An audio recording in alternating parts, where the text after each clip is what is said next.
Oh, and we're live. Hello, everyone, and welcome to another episode of On Location here in Edmonton. As always, I am Gabby, and we have Harvey behind the camera once again. Eventually, he will be in front of the camera, but he's been trying to lay it off as long as he can. But enough about us. Today, I am joined by two amazing folks, and I know I say this about all the guests, but all the guests are amazing. I'm joined by Shawn and Su, the co-directors of the FascinAsian Film Festival in Edmonton. Shawn and Su, how are you doing today? Great. Yeah, Good. Yeah. good Thank stuff. you. Fantastic. Thanks for having us. Yeah. Yeah. For those who have been watching us for a hot minute, you may notice Shawn because we have done prior work together for this place called STORYHIVE. Wink, wink, nudge, nudge. Ding. Uh, there you go, STORYHIVE. Do you like that? Shawn and I got to do This Canadian Life where we discussed so many facets of being a Canadian Asian. So it was very interesting when he approached me to discuss like, hey, would you be interested in like volunteering with the FascinAsian Film Festival? And I was like, absolutely, because we've done awesome work together. Why would I say no to this? And through that process, I got to meet Sue, who is probably one of the most hardworking people I've ever met Thanks. in my life. She has attended every event, every meeting, like even meetings where I'm like, do you even need to be here for this meeting? And you're just like in the background, like taking notes and everything. So I was like, I don't know how you guys met. Perhaps you can enlighten us. But like, Sue is super hard work. Shawn's okay, but Sue, fantastic.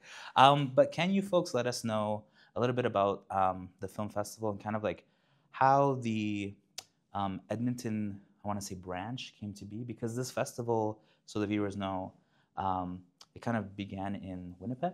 Is that correct? hmm Let us know how kind of like that happened and how did it open up to an Edmonton branch with you two as co-directors? Actually, I'll let you take this one. Oh, because go, Sure. Shawn. You're the starting point, really. Yes, of course. Yeah. Starts with Shawn. So, I've been kind of actually over COVID really connected with, I guess, the National Asian Heritage Community organizers, and so it was really through COVID that I even knew that Asian Heritage Month was something that people organized around. Mhm. Started to understand some of the different organizations doing the work to celebrate, but also like educate folks around, I think how Asian community is doing across so-called Canada, Turtle Island. And so, yeah, like I met Alan Wong, who's the president of FascinAsian Film Festival, through kind of these circles.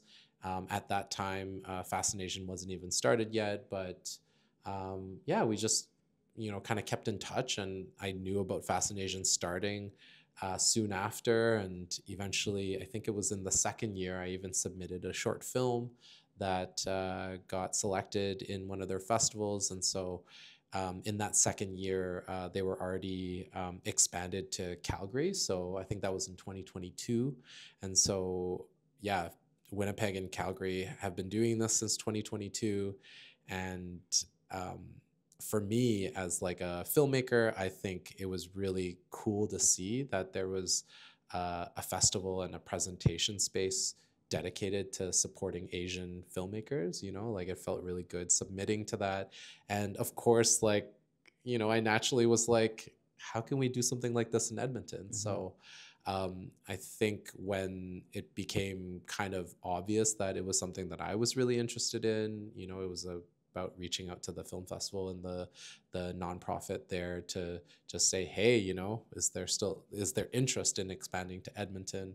And then we pretty much formalized it officially, I think, in November.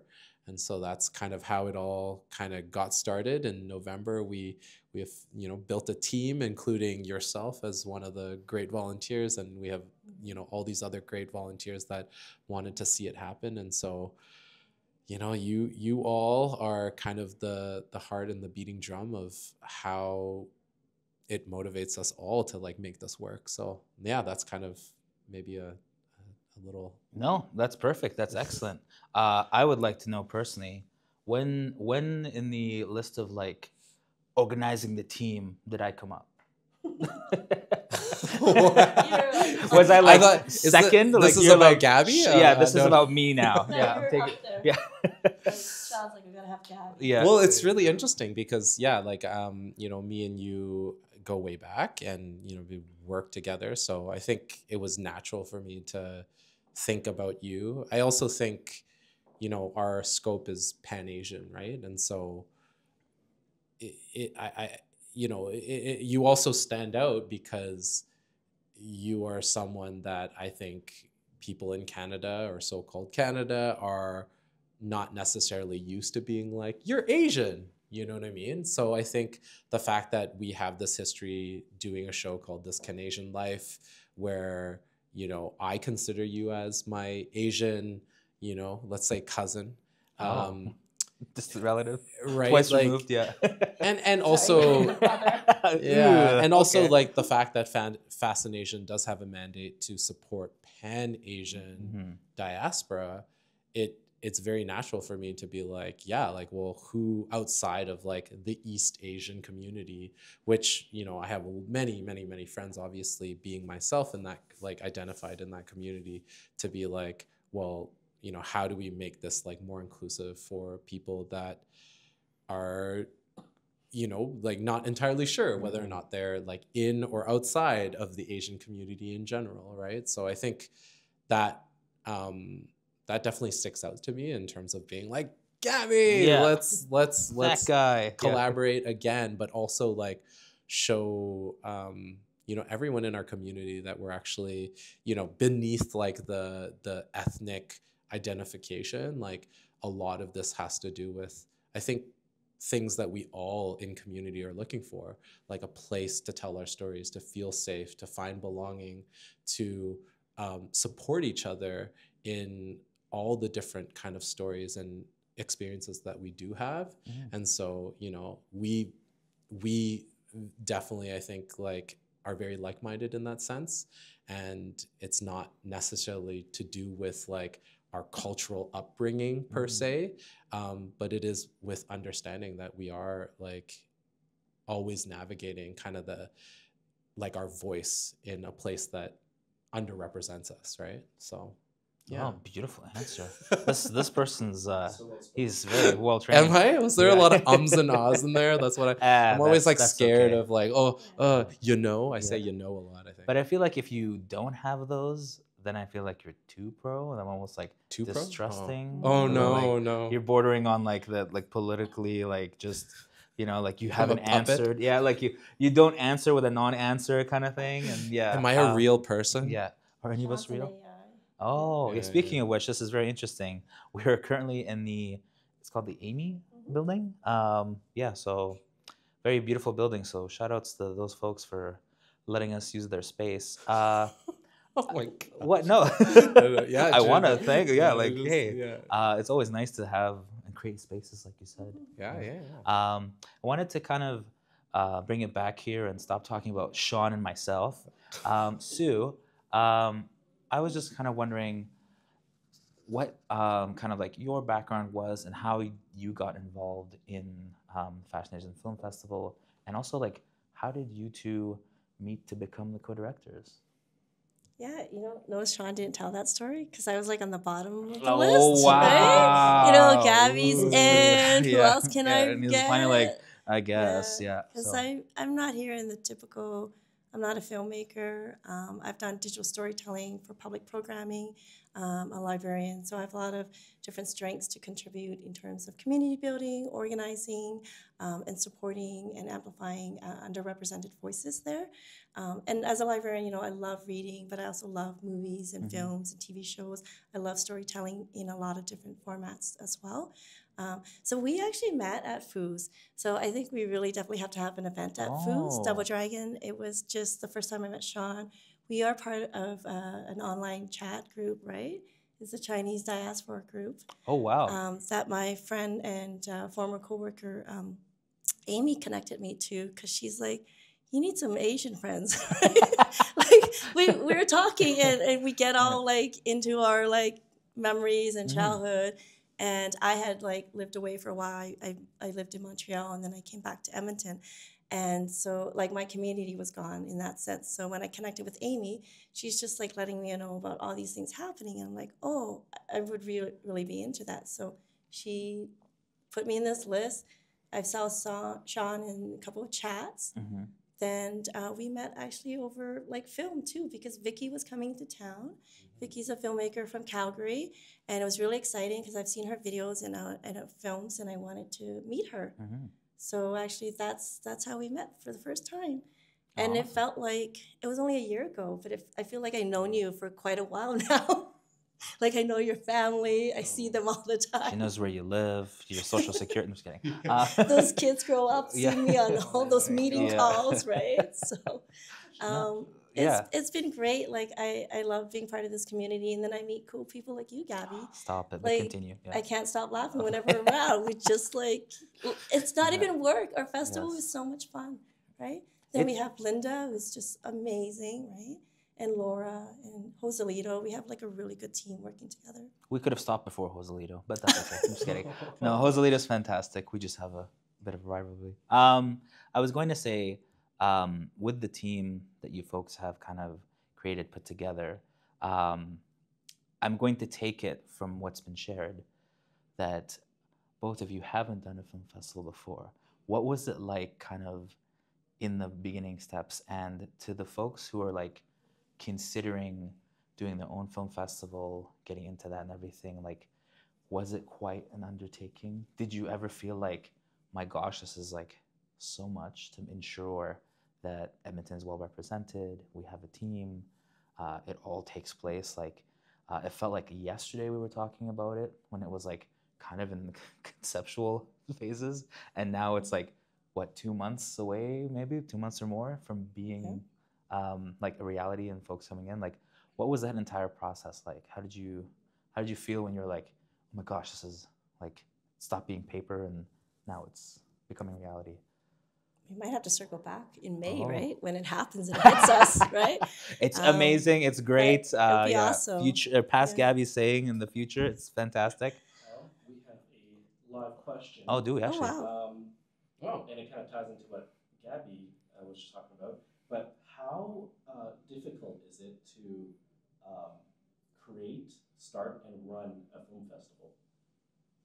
Oh, it's like if you have the passion and you've got a good crew with you, it's like fun. And I feel like there's a lot of hours put into it, but when you're passionate about it and you really see the goal in mind, it goes by fast. Like Shawn was saying, this started in November. I went on a whirlwind trip to like Vancouver, went to the festival there, met with the board members, got to know the team. And then right after I came back to Edmonton, it's just been go, go, go. But it's been great because I've been connecting with people in the community, having really great feedback. And then when I hear the feedback, they're like, oh, thank you for creating space. We really need this festival here in Edmonton. They're so excited. And that excitement just inspires me to like do more, to like enhance that programming, look at things that we need to add because we want this to be a great experience for Edmontonians. So I feel that really inspires me there. How about you? Well, I mean, it's kind of like a leading question because you're, obviously it's not done yet. So we certainly are, I guess I'm being like a little more just like cautious about even saying too much because, even, currently I'm still kind of processing all the different things that we need to do. There's just so many moving parts to a film festival that we have to keep in mind of. But I think similarly, I mean, with our experience in production, right? Like there's these very like staged timelines and things that we have to accomplish. So much of it is about just making sure that we kind of hit the things within the milestones that we're trying to achieve. And right now, as we're kind of speaking, we're really thinking, we're closing off and figuring out like the programming aspect of things, selecting all the films, like building like a program around it.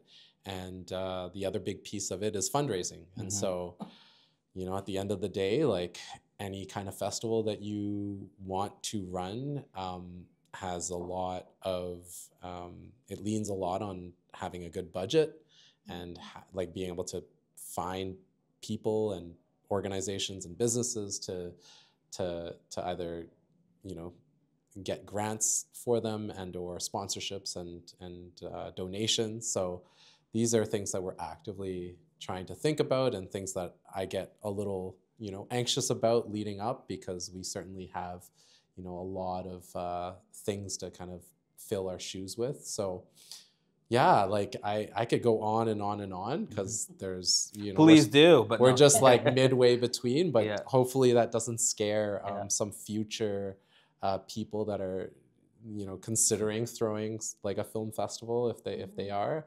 But this is actually my second time kind of doing film festival work. I've done something kind of curated for another local organization here, more dance movement company called Mile Zero Dance. So shout out to Jerry and all the great team at Mile Zero. But yeah, there's a festival there called Reeling on Film, and that film festival, I was lucky enough to be invited to curate for 2 years, and so I kind of have been through a bit of the process of like the selections process and programming the films, and just being part of, like showcasing dance film on you know, on screen. And so that's a bit of a niche, but I think a lot of the things that I was able to learn and pick up from kind of a programming standpoint and administration standpoint, I've been able to think about like how to work that in here. I mean, I could, there's so much going in my mind in terms of that question, but no, it's quite a bit, but I always I'm interested in like having like volunteered, even like watching you folks like take the steps to promote, to kind of go to various events, to put up booths, to like, even we joke about it like all the time, like the Migarang popcorn that's being sold. We can't not highlight it because it kind of, I want to say, began as like a thought and then was incorporated in kind of promoting, and now we're like trying to promote it even further. But it was just like fascinating to me that you folks took the time to always consider like how can this be kind of like welcoming and a safe space, but also what can we do differently, what can we do to stand out, so you know, you're not repeating the same formulas of every other festival that happens here, because there are a lot, like, but how can you both stand out and also be welcoming? And like, it's an interesting line to have, and like, you want to like be adventurous, but you want to be adventurous, and you're kind of in between. I wanted to ask a question here of who would be your ideal folks to submit to the festival. I know that you briefly touched on it, stating that like it has to highlight kind of the Asian diaspora, but what's like a, if you are ABC, please consider submitting your film. you want to answer that, or you want me to? It's all you, Shawn. Yeah. Well, I mean, I think the organization's eligibility requirements are really just about self-identification, right? And so if you self-identify as Pan-Asian, then and you have a film that touches upon like the Asian identity or the Asian experience, then it's all fair game, you know? And so I think right now it's really just about like keeping barriers to entry as low as possible. So you know, there's like a small fee for submitting onto Film Freeway for the shorts submissions. And so, yeah, like I think, you know, it shouldn't even be like my call or my personal opinion on who gets to enter, right? And so it really comes down to, you know, when the films get all kind of submitted, you know, there's a internal committee that really gets to explore the work, but also gets to have these great discussions on what is what is like a great entry point to this whole discussion of Asianness in Canada, right? So yeah, I mean, I think like I'm not answering your question at all. I'm No, leaving but it just as like yeah. gray as possible, because I think it would not be fair for me to dictate to anyone what Asianness is. And so maybe that's just part of the journey that I have come to when it comes to self-identification, is that, you know, I don't, you know, I have my own personal connection with my Asian culture. But that by no means means that I am any more or less Asian than someone else who, you know, identifies as being Asian. So, yeah. Oh, very well-rounded. Well, and we encourage everyone to apply. Like, you know, if you identify as Asian and you want to just bring up your story and you're not sure how to go about it, this would be the space for it, right? Because you really have a community that's rooting for you and wanted, you know, your story to be heard and seen. So I say go for it, right? And you can reach out to us. And we had a lot of fun talking about our programming selection and reviewing films together. And it's such a nice way to look at, you know, some of the artistic merits, the cinematography, the filming, the technique. Those are all things that we consider when we want to select ones that we showcase, right? And my gosh, was there a lot of talent out of Canada. Very impressive to see like different takes. There were even some films that like kind of began a certain way and took the same kind of route, but then had like different middles and endings, and like it was very nice to see, very refreshing. We have a question from another Harvey. Yay! Yeah. Thank you for all the questions. Love it. Well, this one's for me first. Yeah. But when FascinAsian first started, did you expect it to grow as much as it did and get films from across Canada? I would say so. I mean, because we're part of a national group, you know, Winnipeg, we've seen more submissions this year from Winnipeg. And then, you know, Calgary and Edmonton submissions are pretty similar. But it also just means that when you have a festival, people have more places to show their film, right? Storytellers have a place to go to. So as we get bigger, I expect that there will be more people wanting to go into filmmaking, wanting to say, you know what, I'm ready. I want to produce something, direct something, or write something, and get started on that. I think that's pretty. Yeah, no, you nailed it. I wanted to take a brief step back here. Yeah, and it's a whole different tangent, so get ready for this. Can I step back to get off the screensaver? Oh, yeah. Oh, no. It's been on the screensaver for the longest amount of time. Yeah. I'm like, oh, man, there we go. background. Yeah, and that's I right. wonder if I have to like do this like constantly. Do I have to like go back and like push the mouse? Yeah, every now and then I'm just like, how does it look? Were you like trying to just like stay on us? Yeah. Like this is the filmmaker in me, right? That's like right. I'm already like, oh my goodness, the background's all screwed up. So herein, folks, here's the loaded question I wanted to ask. Yeah, it wasn't like my. And you folks both brought this up at our first meeting for FascinAsian. No, don't say it. I realized I have not seen any film from the super famed Hong Kong filmmaker that you both really love. Right. And You haven't seen? I have not seen. You I have went not like seen? I know. For context, can you both list off your favorite films and why they mean so much to you? Please and thank you. Just so I have some research to do on my own, because I was hoping to watch some films before this to impress, and I completely missed the boat there. For the folks at home who are kind of confused and lost, they both kind of let me know that I'm going to say this name wrong, but Wong Kar-wai is their favorite filmmaker. And I was like, I'm definitely going to, research and never got the chance to. So can you tell me why he's your fave and kind of sell me on which films to see? Oh, man. I know. Loaded question, but... Do you have your... So I think the fact that me and Sue actually have some like the same. Is So this your favorite director? Is he your favorite director?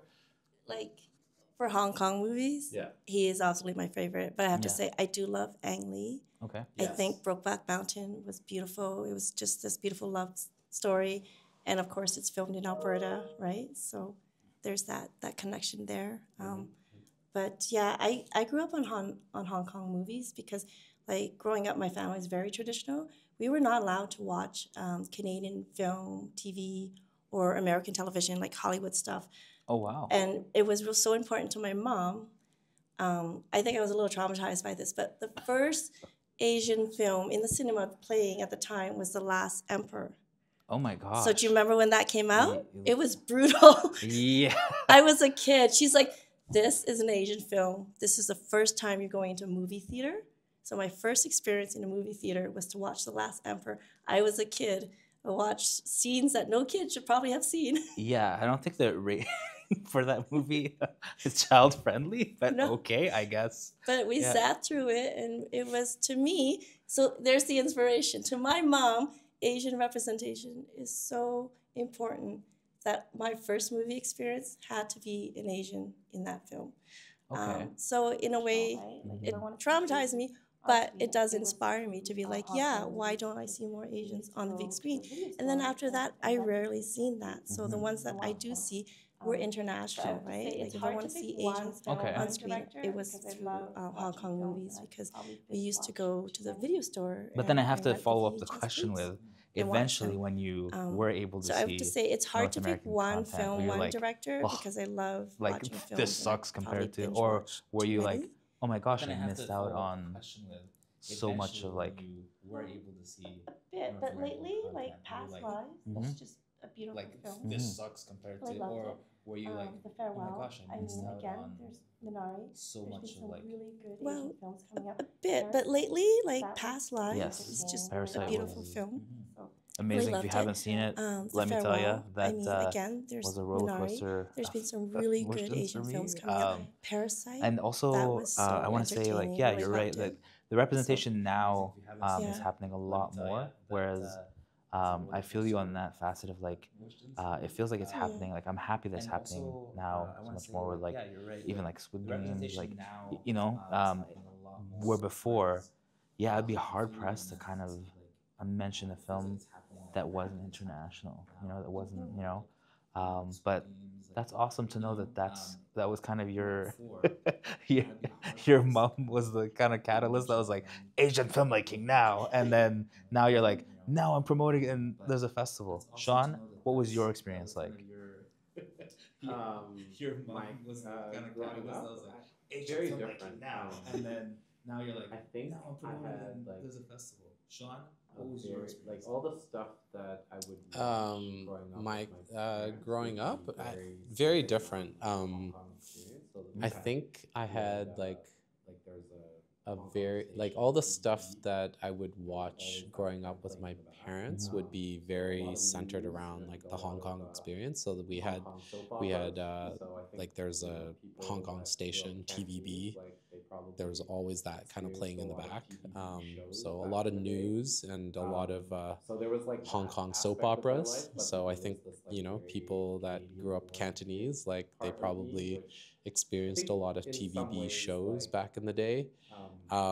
So there was like that aspect of my life, but then there was this like very Canadian born kid part of me, which I think in some ways like wanted to find my own like identity, and so a lot of that had to do with like maybe resisting what my parents are watching, or just like, you know, being like, what are my friends watching, what are Canadians watching, like, so building I think a bit of like my my interests around like Fresh Prince of Bel-Air, and like wrestling was a big thing at one point, you know, like it's just like whatever was on TV on like free public, you know, like The Simpsons, right? Like all the stuff that was kind of accessible that wasn't really played at home, I just gravitated to. Filmmaking world outside of North America was when I went to film school, and I was like learning about Asian cinema. So it really wasn't, I mean, obviously even like TVB and the things that my parents, like it never clicked to me. It was just more like everything that they like in TV and movies were more associated with like being at home. But, you know, I didn't really click into like an entire industry and world of like independent Asian cinema until I went and took a course in Asian like cinema. And I was like, wow, like that's where I learned about Wong Kar-wai and the work that he's done. And I think it's really amazing because I think even the rearing of like growing up in a very Cantonese TV home, I could really relate to all the things that he was kind of filming, because, you know, many of the stars, many of the people that were like highlighted in that you would see them on TV, but then you would also see like a very kind of, I would say, maybe a more open and critical look at relationships, and maybe even just like a little more controversial and more conflict, because I think TVB ultimately, as like a public broadcaster, they're quite more censored, and you know, it's a lot more PG rated. And so just learning that, whoa, there's this like whole other stream of Cantonese filmmakers that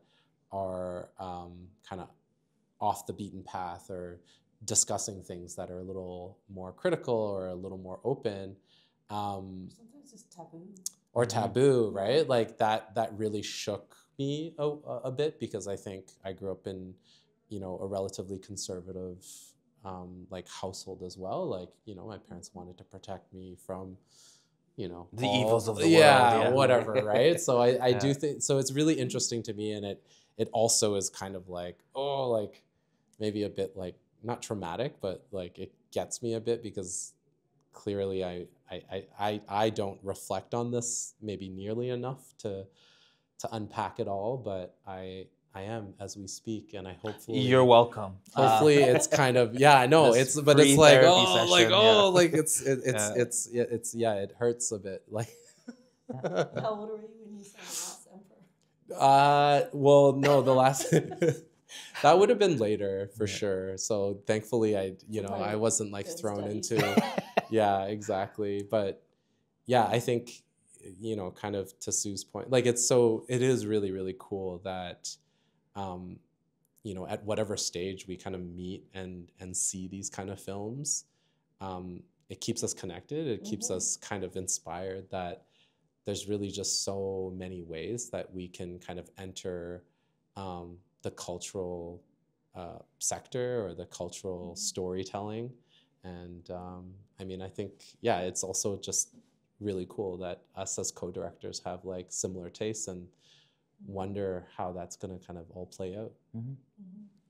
No, it's wonderful to even just know, you know, I always ask folks, and my method of kind of connecting with them is like your favorite shows, your favorite movies, your favorite, like, because having worked in the space and working in the space, like it's one of the easiest things. I always feel like folks will consume media. It's very rare that someone's like, I watch zero TV, zero movies, no media, and I'm like, huh? But many a times, like, I like this, this, and this. And sometimes in my mind, as they're talking to me about various films, I'm like, oh, I wonder if you would like this. So I'll suggest it later. And, you know, like, and that's how I kind of ice break with many folks, is to kind of ask them, like, what your favorite film, like, and then if I haven't seen it, then I quickly, like, jot it in. Like, obviously now I'm going to jot in the last number. No, just kidding. But I had a very similar experience to yours. The very first film I was thrown into was Terminator 2. It is my favorite film ever. But at the time, I still haven't seen it. Oh, see, there we go. We've both sinned. But at the time, as a kid, I was like, oh my gosh, the world is going to end. Robots are going to take over. And then my parents would be like, hey, so movies, reality, separate. But like, you know, as a child, I don't know why they thought that was a great, like, it's a great film, but like to throw a child into, and then expect me to like be able to differentiate between like reality and fantasy, and Are you resilient now? Well, now, now, but at the You're in time, an AI building. I know. Which irony of ironies, yeah, Skynet soon. No, at the time I was very much like, oh my gosh, and like, but that also spoke to me like once I understood that like that separation of how awesome film and TV can be, because I always tell everyone like, ultimately with the work that I do is I sell you a lie, because you know that the world I'm showing you is fantasy, and the world I'm showing you, like shy of like documentaries, of course, I'm showing you this, but like I can still connect with you and take you on an emotional journey where sometimes you will like laugh, sometimes you will cry, sometimes you will feel all this, knowing full well that like the ensemble is actors, it's VFX, like all these things, but you're so enamored and mesmerized that I can just pull you in, and like you still feel and you still connect. And that's why I think I kind of joined and wanted to do filmmaking. I think that's why Harvey wants to too, besides the bag and the money. That's right. We're artists. I keep forgetting. But taking it all back. One day you'll Yeah, get the I bag. know. One day when you're super famous. Wanted to ask you folks, and you cannot say why not, but why Edmonton? What? Oh. For the film festival. Jesus. Yeah. Why did you both want to kind of expand the festival into Edmonton? We need one in Edmonton, really. I mean, just in the stories and the feedback that people have shared. It was at Together, and I was talking to a father, son, an adult son, and I was talking about starting this festival, and he started talking about all these movies. So we talked about the films that we watched together over time. And of course, his dad bought one of the popcorn with me, Goran, and he ate the whole thing, watching two people who just met for the first time talk about nothing but film. Right? And it was just like, this is what we want, a community, people who are passionate about films, people who are making films and putting people together. And that time just went by so quickly. And yeah, the dad ate all the popcorn. The poor kid was like, son was like, oh, there's none left. You ate it all. Like, that's enough. Either we have to get more or I have to leave. Yeah. Yeah. And that's awesome. So I really think that people have this warm, welcome reception to it. Everything's been really positive. And someone even said, like, how come we don't have one yet, right? Like, so it just seems like we have a bit of isolation being in the prairies, right? But there's a lot of growing Asian population. But there's this way that we can connect through stories and films, and that connection is just so meaningful. So for me, I feel like really inspired to be something part of that change.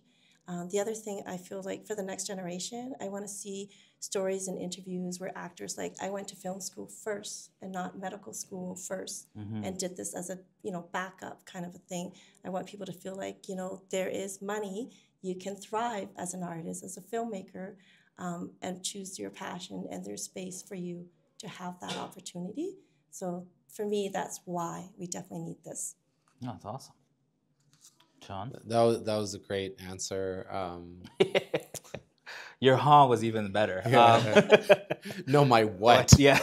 What are you because talking it's about? just like, no, it's such a obvious question. Like I don't. Go on. I want to resist the question. You can't, because no. it's just like, why? Because I'm here. Like, what? I'm moving to Vancouver, and now I'm going to start it in Edmonton. Shawn, you could have also said because Calgary has one, so we have to have one. But Yeah. Well, no, it's true. I mean, but it would have felt nice to also be like here before Calgary, right? Like, see, someone gets it. No, Harvey, question. No. Yeah, But yeah. Oh, sorry. No. But yeah, I mean, really, to to be beyond the jokes and whatever, like I just to echo off of what Sue was saying, I'm a filmmaker, and so I totally see how centering Asian stories and having a film festival is going to hopefully inspire more people to be part of storytelling and to really come out and share their experiences. I think that there's, in terms of the Canadian experience, like this really makes this more possible for the public to see that Asians actually have so many things to offer our society. So, this is the type of work that I really want to invest in. And I think Edmontonians, like Sue already said, like they're very inspired and want to see this. And so that definitely like is a good motivation for me not to move. So no, that was a joke again. That was a joke. I was like, that was a joke. Ooh, That was yeah. a joke. I was like, I'm not moving anywhere. I'm not moving. You better anywhere. not. No, No, yeah. I love. Yeah, it's like, I was like, he's moving? What? I was like, so caught off guard. I've got a bit of a harder question. Oh. So, this obviously takes a lot of work and time. So at what point, like what was the moment, like everyone has a lot of ideas, but what was the moment that you were like, okay, yeah, this is what I want to do. We're going to commit to this and we're going to follow through with this. Oh. For me, when the idea of expansion came up, it was really just about finding other people that wanted to see this happen. And so I asked about 12 people, and most of the people were like, yes, sign me up. And so that was good enough for me to put more into it and see where it went. I think for me, it was like, I better do this because I went to Vancouver and I told people to submit to our film festival because we're having one You're in in Edmonton. too deep, yeah. And, I'm just like, here's the contact, Yeah. submit. And so I'm like, well, people responded. I saw their submissions. So that was great to see. And I feel like whenever I have ideas, I always kind of like make a checklist. Like I'm a librarian, I'm very organized, what's doable, what to do next, what to do later. Because we almost have ideas every week that we are like, okay, what's feasible? What do we really want? What's crucial? What's our priority? And ultimately, like, does this enhance, make the experience better for our audience? Is this a way to connect with more industry events, things like that? So you just kind of have to pick something you really want to do and go, okay, I'm going to see through it and go for it. No, it's amazing. That's awesome. I'm even more excited for this than I have been already. I do. It's not unlike, real for you, Gabby. Well, yeah, ooh, yeah. And then also, hopefully, as a collective, we picked the films that everyone wants to see, but we'll find out when they let us know. But I wanted to, because we have this segment that we kind of do for some of our interviews. I want you to think into the future, 5 years from now. No bureaucracy, money's not a thing, forget all the kind of limitations. What would you folks both love to see, if not for the festival, then for the community in 5 years? Oh, yeah. I want us to grow beyond a weekend. So if in 5 years, we have a 2-week festival like Toronto, Vancouver, and it's just going to be jam-packed events with different workshops, industry, networking, even panel discussions, have more screenings right now. Like we're going through the weekend, but in 5 years, if we run a 2-week festival, that would be amazing. And on top of that, I want to do some outreach to support community initiatives and, make films like, I don't know, can we say this? I want to be able to offer a pitch film. Listen, I said funding. 5 years, no limitations. So sky is the limit. In fact, even further. So go hard. Yeah. What are they going to do? Be like, hey, she said this? No. Like. Well, you Yeah. hold me to this 5 years when I'm back here. Like, we're writing this down, Sue. Yeah. But when I saw in Vancouver, like emerging filmmakers, you could have someone who's just like in high school and is so passionate and want to make a film that they could come into a competition, pitch their film, and get funding for it. That I would love to see in 5 years. If we could get to that stage where you're coming to our festival and you pitch us a film and you get funding for it, that would be incredible. That's amazing. So- Oh, yeah. Let's Time one of to these. Yeah. fancy up our background, buy you time. Yeah. Oh my gosh. Yeah. That's amazing. She's hired. Yes. I think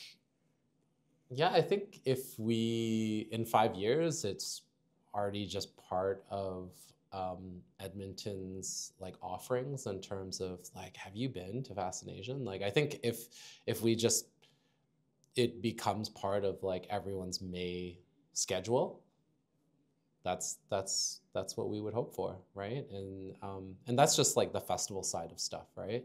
Like, I really hope that, you know, by sharing more Asian stories, there becomes like a deeper understanding and appreciation for not just Asian communities, but all BIPOC communities in general. Like, and also the awareness for systems to understand, like, well, what does it mean to have like an Asian-led volunteer group do something like this? Like, that is very rare. And I mean, we're actively learning about what that means as well. So it's not like we're experts in knowing, but we do know that it's different. And we do know that it's worth investing in that. It's worth building on that. And so how can this festival potentially inspire and translate this to other community members that are looking for making space for their community, right? So that's, you know, maybe a note. Can I add to that? Sure. I feel like we've achieved that because, as you said, having both of us at the seat of the table in a leadership role, given our work in nonprofit and committee, you know, like usually I would be one of 10, you know, and I would be that minority. And it's always kind of has this feeling where I talk about inclusion and someone's like, well, there she goes again. We must include everyone and think of different perspectives. Ouch. And then you feel like, yeah, it is ouch because you feel like you're always the one raising DEI and you're just that one. But we're part of a team. We're at a leadership, you know, we have a seat at the leadership and we can take in different perspective, right? We can be inclusive.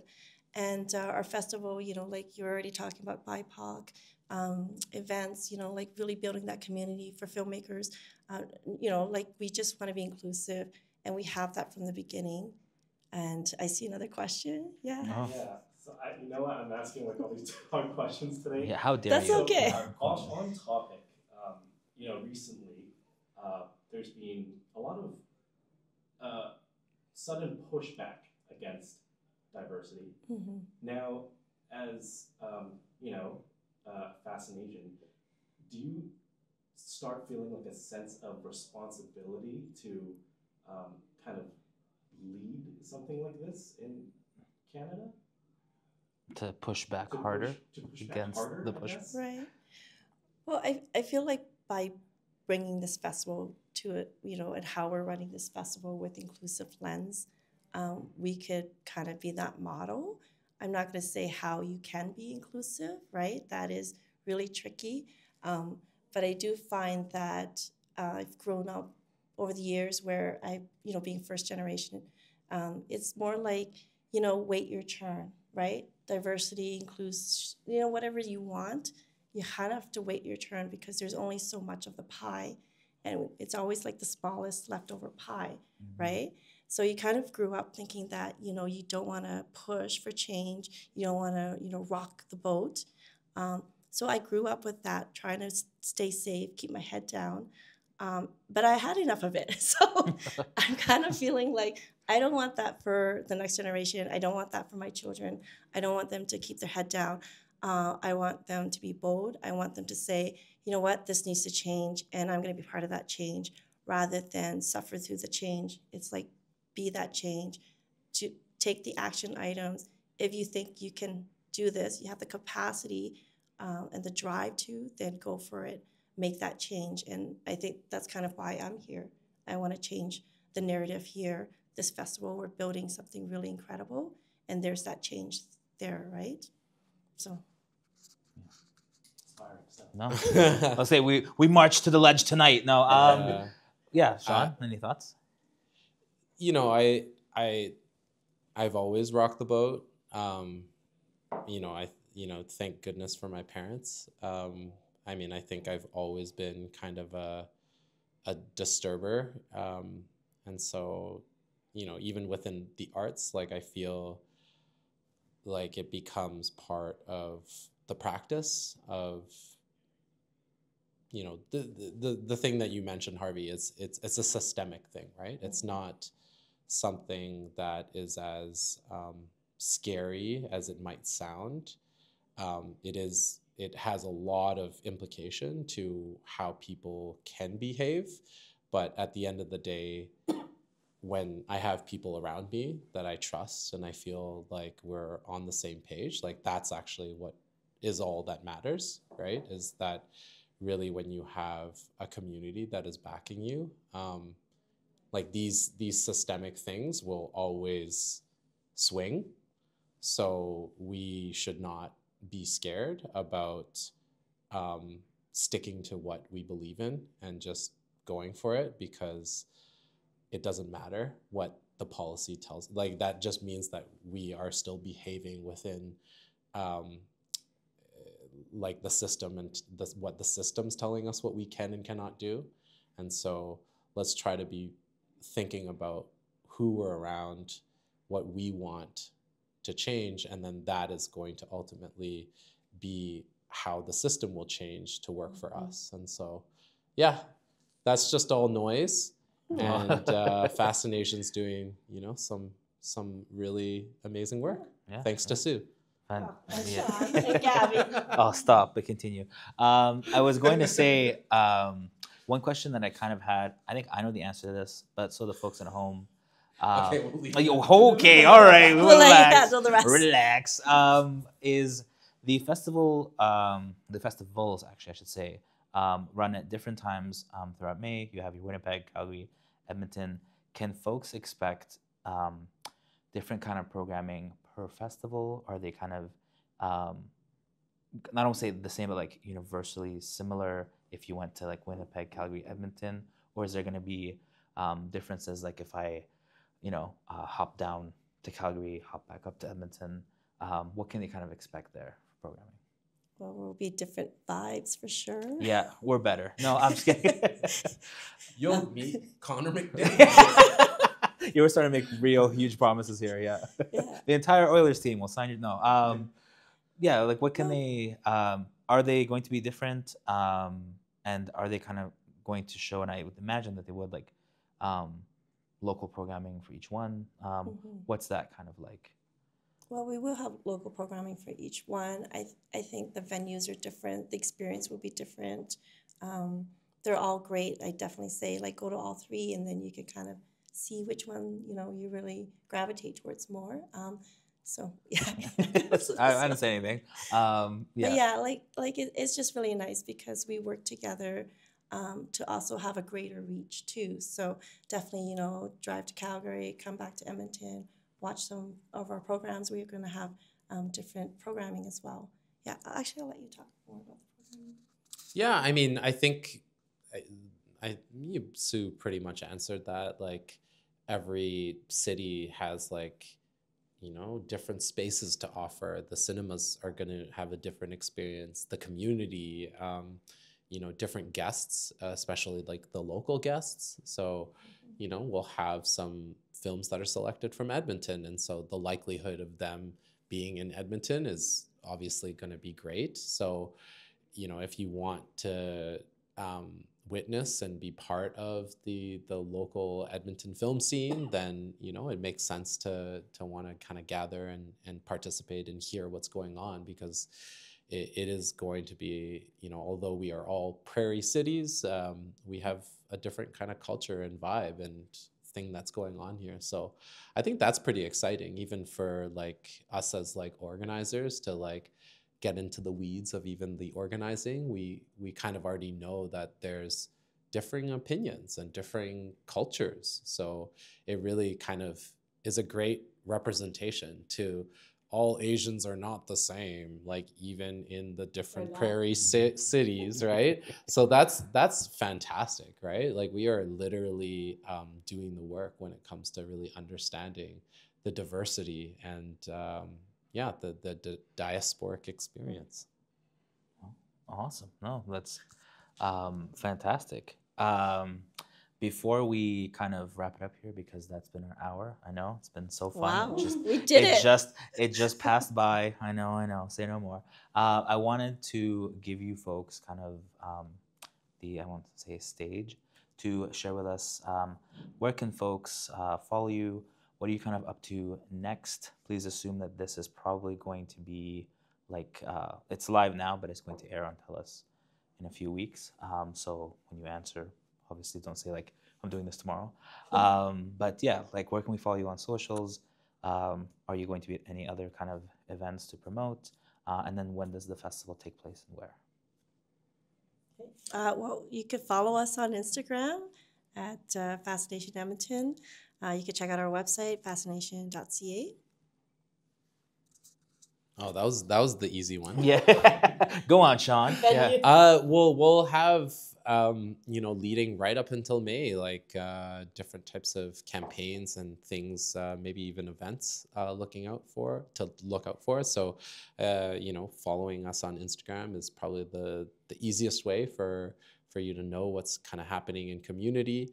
And we have a mailing list as well that you can find through Instagram. And yeah, like we're just super, super excited to be connecting and building more, and really look forward to seeing everyone in May. Awesome. Sweet. Any last thrilling thoughts? Any last comments before we sign us off? Yes, no, maybe so. Have I tortured you enough?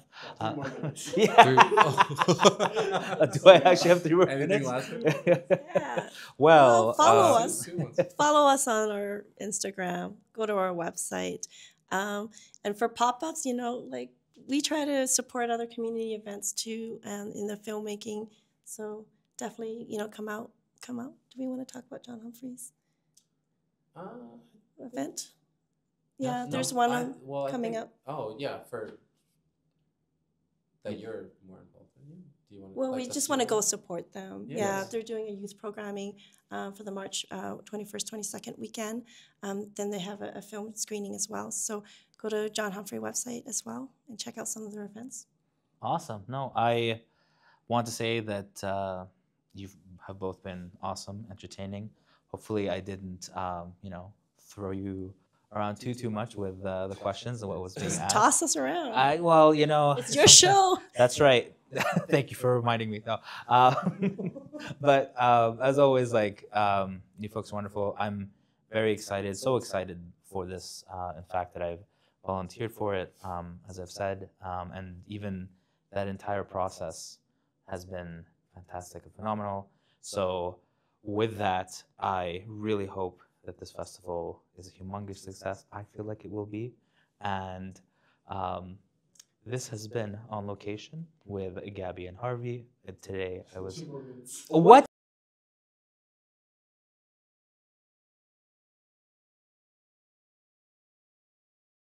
There's 2 more minutes? Oh my gosh.